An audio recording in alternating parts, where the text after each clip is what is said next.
Kapag ikaw ay nahuli, bibigyan ka ng resibo na mayroong QR code na maaari mong iscan upang makagawa ng account.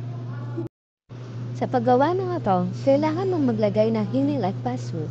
Pagkatapos nito, makakatanggap ka ng confirmation message sa iyong Gmail na kailangan mong i-confirm.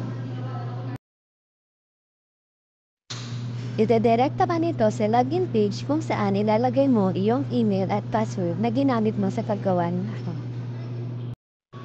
Kapag nakalogin ka na, makikita mo sa iyong account ang history ng iyong mga violation. Makikita dito ang mga detalye ng violation tulad ng uri ng paglabag, halaga ng multa, at kasalukuyang status nito. Sa profile edit section, maaari mong baguhin ang iyong password. Kung sakaling makalimutan mo ang iyong password, maaari mong pindutin ang forgot password sa login page. Lagay ang email na ginamit mo sa paggawa ng account at makakatanggap ka ng mensahe sa iyong Gmail na may link na maaari mong pindutin upang napalitan ang iyong password. Pagkatapos mong mapalitan ang iyong password, automatic ka i-redirect pabalik sa login page. Dito, maaari na nang gamitin ang iyong bagong password upang mapapasok muli sa iyong account.